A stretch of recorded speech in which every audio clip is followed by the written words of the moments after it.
Bismillahirrahmanirrahim. Assalamualaikum warahmatullahi wabarakatuh. Innal hamdalillah wassalatu wassalamu ala Rasulillah.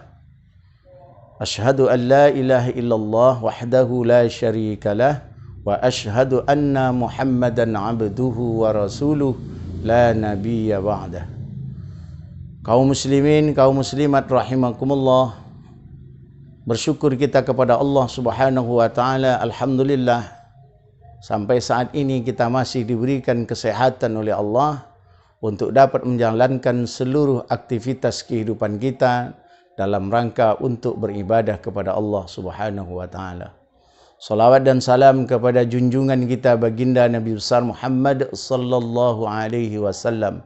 Allahumma salli ala Sayyidina Muhammad wa ala ali Sayyidina Muhammad. Tak ada yang akan bisa kita harapkan besok di yaumil qiyamah kecuali hanya syafaat dari baginda Nabi.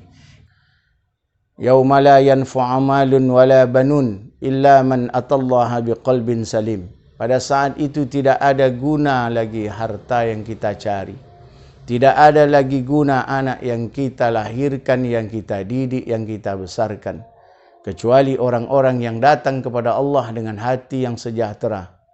Pada hari itu, kaum muslimin rahimakumullah, semua orang-orang yang kita sayangi akan lari dari kita.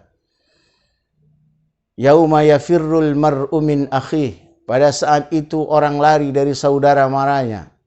Orang yang punya adik, adiknya akan lari dari abangnya, abang akan lari dari adiknya. Orang yang punya saudara, saudaranya pun akan lari dari saudara yang lain. Wa ummihi wa abih. Pada saat itu orang juga lari dari ibunya, dari ayahnya. Ayah ibu yang kita sayangi, yang kita cintai, yang kita hormati, yang kita muliakan hari ini. Besok dia akan lari dari kita. Wa sahibatihi wa bani.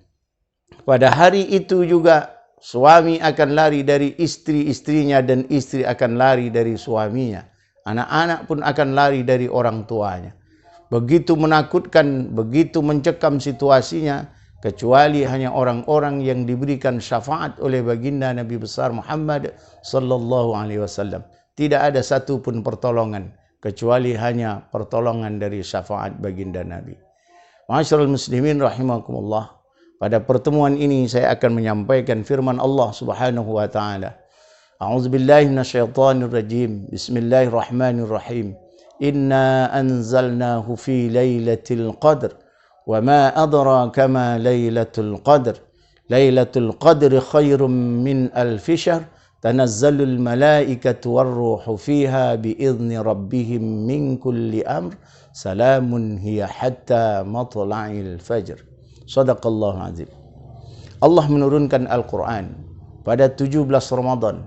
Sepakat ulama menyatakan bahwa Al-Quran turun pada tanggal 17 Ramadan ketika Rasulullah sedang bertahannus di Gua Hira.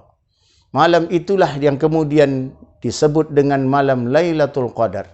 Malam Lailatul Qadar itu adalah malam yang paling terbaik dari seluruh perjalanan malam yang diciptakan oleh Allah Subhanahu wa taala. Malam itu lebih baik daripada 1000 bulan.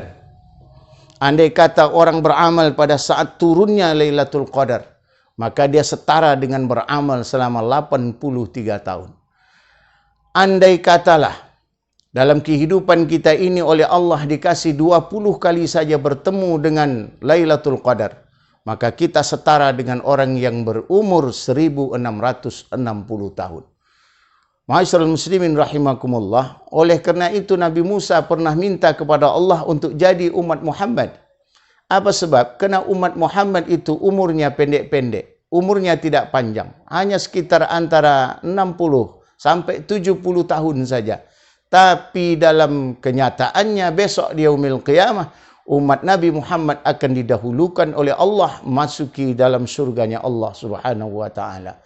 Kenapa umat Nabi Muhammad bisa duluan masuk dalam surga sementara mereka umurnya pendek-pendek dibandingkan daripada umat-umat yang telah lalu? Umat Nabi Musa itu umurnya panjang, umat Nabi Nuh itu umurnya juga panjang. Bahkan ada yang sampai 1000 tahun umur manusia pada saat itu. Umat Nabi Muhammad hanya kisaran 60 sampai 70 tahun saja. Lalu kenapa umat Nabi Muhammad didahulukan masuk surga? Ada rahasia yang dimiliki oleh umat Nabi Muhammad, yaitu malam Lailatul Qadar. Lalu pertanyaan kita adalah, kapan Lailatul Qadar itu turun? Lailatul Qadar itu berdasarkan hadis Nabi diturunkan oleh Allah Subhanahu wa taala pada malam-malam di dalam bulan Ramadan. Mungkin bisa jadi malam pertama, mungkin bisa jadi malam 15, mungkin bisa jadi malam 30, atau mungkin bisa jadi pada malam-malam ganjil di 10 terakhir. Banyak sekali variasi hadis yang disampaikan oleh baginda Nabi. Artinya apa? Kita sebagai umat Islam harus menjaga kapan akan datangnya Lailatul Qadar itu. Pertanyaan besar bagi kita adalah, ketika Lailatul Qadar itu kita lagi sedang mengapa? Karena Lailatul Qadar bukan milik pribadi orang. Bukan milik si A, bukan milik si B, bukan milik si C. Lailatul Qadar pasti akan diturunkan oleh Allah pada malam di malam Ramadan. Hanya saja pertanyaan kita adalah, kita lagi sedang mengapa pada saat Lailatul Qadar itu turun? Rasulullah Muhammad SAW bersabda, "Fihi lailatun khairun min alfi syahrin." Pada malam Ramadan itu ada malam yang disebut dengan Lailatul Qadar, yang lebih baik daripada 1000 bulan. Man hurrima khairaha faqad khurim.